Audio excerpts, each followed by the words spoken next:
Halo semuanya, welcome back di channel Coach Kira eFootball. Di video kali ini kita lanjut ke part 2 dari bedah taktik dan prediksi perempat final Piala Dunia 2026. Nah, sebelum kita bahas dua laga sisa yang ada di bracket ini, saya mau senyum dikit nih guys. Buat kalian yang udah nonton part 1, gimana? Analisis taktik kita terbukti jitu kan? Sesuai ekspektasi banyak orang dan persis seperti yang kita prediksi kemarin, serangan Al Prancis sukses menembus pertahanan disiplin Maroko dan menang meyakinkan 2-0, meski saya prediksi skor akan tipis. Terus untuk laga adu possession lawan counter attack, Spanyol akhirnya berhasil membuktikan dominasi lini tengah mereka dengan kemenangan 2-1 atas Belgia. Sebuah masterclass taktik yang memang udah kita bahas tuntas di video sebelumnya. Tapi guys, kalau dua laga awal kemarin hasilnya sangat sesuai tebakan di atas kertas. Dan tentunya banyak yang bisa prediksi, dua laga di part 2 ini justru kebalikannya. Ini adalah pertandingan yang paling rawan kejutan dan bikin pusing para pengamat taktik. Di video ini kita bakal ngebedah duel maut antara monster Erling Haaland dari Norwegia yang siap meneror pertahanan Inggris yang lagi krisis. Dan pastinya ditutup dengan laga hidup mati raksasa Amerika Latin, Argentina, yang mainnya lagi loyo banget, melawan sang kuda hitam dari Eropa, Swiss. Bakal ada kejutan apa di dua laga sisa ini? Apakah taktik yang bicara atau justru kekuatan fisik dan magic individu? Simak prediksinya di video berikut ini. Ini dia, pertandingan yang paling gak ketebak, Norwegia melawan Inggris.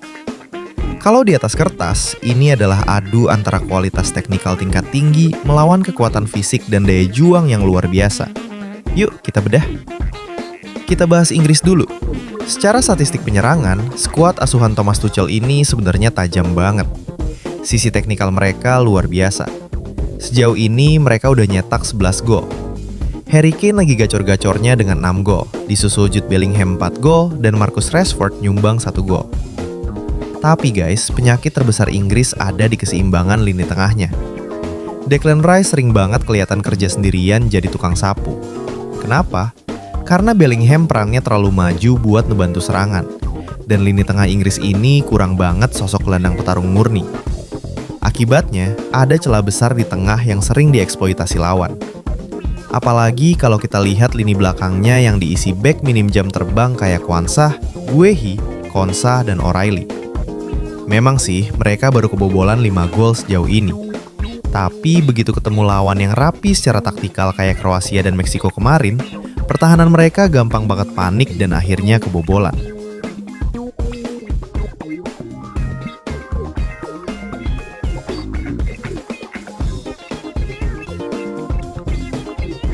Sekarang kita pindah ke lawannya, Norwegia.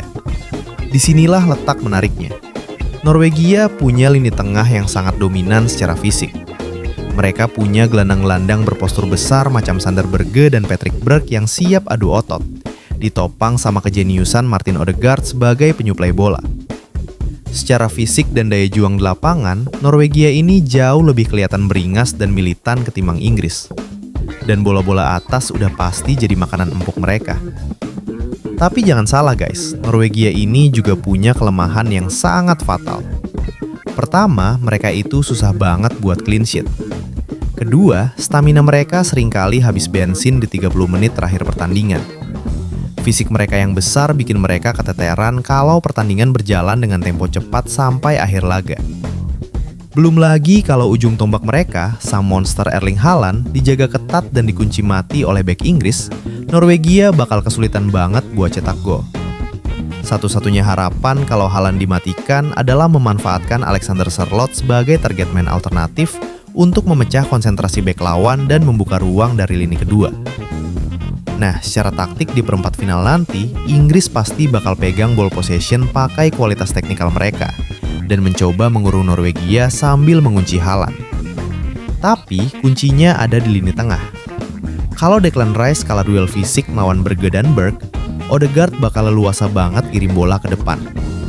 Faktor X di laga ini jelas ada di stamina 30 menit terakhir Norwegia dan efisiensi marking Inggris ke Haaland. Tapi ada faktor yang lebih penting, yaitu mental. Inggris dibebani oleh slogan "Football is coming home", di mana target mereka adalah juara dunia atau paling tidak bisa mencapai semifinal. Sedangkan Norwegia sudah melebihi ekspektasi mereka yang awalnya cuma lolos grup. Dan Norwegia is nothing to lose. Prediksi saya, laga ini bakal super ketat dan dramatis karena kedua tim punya lubangnya masing-masing. Saya prediksi Norwegia tetap menang tipis 2-1. Tapi dengan catatan mereka harus bisa curi gol cepat di babak pertama sebelum mereka kehabisan bensin di akhir laga. Oke guys, kita sampai di laga perempat final terakhir. Dan ini adalah laga yang paling bikin deg-degan buat para fans Amerika Latin, Argentina lawan Swiss. Kenapa? Karena Argentina sekarang adalah satu-satunya perwakilan Amerika Latin yang tersisa di turnamen ini. Tapi pertanyaannya, apakah mereka layak masuk ke semifinal? Atau justru pulang kampung ditendang kuda hitam? Kita bahas Argentina dulu. Jujur aja guys, kalau kalian ngikutin perjalanan tim Tango dari awal, mainnya benar-benar mengecewakan. Mereka hampir aja kalah di 2 laga krusial. Lawan Cape Verde, mereka ditahan seri, dan untungnya nggak lanjut ke penalti. Karena kalau sampai adu penalti lawan Cape Verde kemarin, kemungkinan besar mereka bakal kalah. Terus pas lawan Mesir, mereka main sangat lambat, telat panas, telat ngotot. Mereka benar-benar hampir kalah sebelum akhirnya diselamatkan sama magic dari seorang Lionel Messi. Secara taktik dan performa individu, Argentina ini lagi hancur-hancuran, terutama di area tengah. Lini midfield mereka benar-benar jelek. Alexis McAllister mainnya barbar dan gaje banget. Enzo Fernandez seolah-olah menghilang dari lapangan. Dan Rodrigo De Paul, ya De Paul is De Paul. Gak ada kontrol tempo dan gak ada visi bermain sama sekali. Di lini depan lebih parah lagi. Striker sekelas Lautaro Martinez dan Julian Alvarez sampai detik ini belum cetak 1 gol pun. Lini belakang juga rapuh. Dan yang paling bikin geleng-geleng kepala adalah Emi Martinez. Kiper andalan ini lagi underperform parah, ibaratnya one shot one goal buat tim lawan. Praktis di skuad Argentina saat ini cuma Lisandro Martinez yang main bagus di belakang, dan tentu saja Magic Messi yang selalu jadi dewa penyelamat di momen kritis. Skuad ini kelihatan banget kehilangan gairah.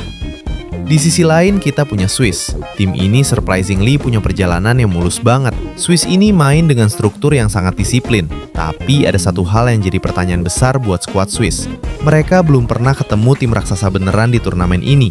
Laga melawan Argentina ini bakal jadi ujian mental dan taktik yang sesungguhnya buat mereka. Di atas kertas, Argentina jelas jauh diunggulkan. Tapi ingat guys, Swiss ini sangat bisa jadi seperti Cape Verde atau Mesir yang ngasih kejutan horor buat Argentina. Kalau Argentina nggak memperbaiki cara main mereka yang loyo, nggak ada surprise kalau mereka bakal tersingkir di laga ini. Namun, faktor X-nya ada di laga melawan Mesir kemarin. Laga itu ibarat tamparan keras buat Argentina. Harusnya setelah hampir kalah dan susah payah comeback, mental skuad Scaloni ini udah bangun. Mereka nggak boleh lagi main loyo-loyoan di tengah dan bergantung 100% sama Magic Messi. Prediksi saya, laga ini bakal berjalan sangat berat buat Argentina kalau midfield mereka masih gaje. Tapi karena mereka udah ditampar keras di laga sebelumnya, saya yakin Argentina bakal tampil beda dan lebih ngotot sejak menit awal. Saya prediksi Argentina bakal menang dengan skor 2-0 atau 3-0. Messi mungkin bakal beraksi lagi, tapi ini saatnya Alvarez atau Lautaro buat pecah telur. Tapi ingat, kalau Argentina mainnya masih ngantuk kayak lawan Mesir, Swiss siap banget buat ngirim mereka pulang, terutama bila kebobolan terlebih dahulu. Nah guys, itu dia bedah taktik dan prediksi gila untuk 2 laga terakhir di babak perempat final ini. Sangat kontras dengan part 1 kemarin yang alurnya lebih gampang ditebak. Apakah kekuatan fisik dan daya juang Norwegia beneran bisa bikin pertahanan Inggris menangis pulih? Dan apakah Argentina akhirnya benar-benar terbangun dari tidur panjangnya karena tamparan di laga sebelumnya? Atau malah dipaksa pulang kampung oleh kuda hitam Swiss? Menurut kalian gimana nih? Coba drop prediksi skor kalian untuk 2 laga ini di kolom komentar ya. Mari kita lihat, apakah ada dari kalian yang prediksinya bisa tembus dan seakurat laga Prancis dan Spanyol di part 1 kemarin? Kita adu mekanik prediksi di bawah. Satu hal lagi guys, dengan selesainya babak 8 besar ini di dunia nyata, pastinya kita bakal nungguin gebrakan dari Konami nih. Berdasarkan performa gila di turnamen ini, siapa pemain yang paling layak dapat kartu epic atau big time di eFootball? Apakah Monster Haaland? Atau mungkin dewa penyelamat Lionel Messi? Atau Mbappe, Dembele, atau Mikel Merino sang penyelamat Spanyol? Tulis juga wishlist kartu kalian di komentar. Oke guys, sekian dulu video prediksi eksklusif dari Coach Kira. Jangan lupa pencet tombol like kalau kalian suka konten bedah taktik real match kayak gini.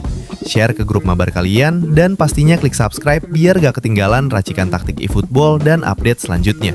See you in the next video guys, and Coach Kira out.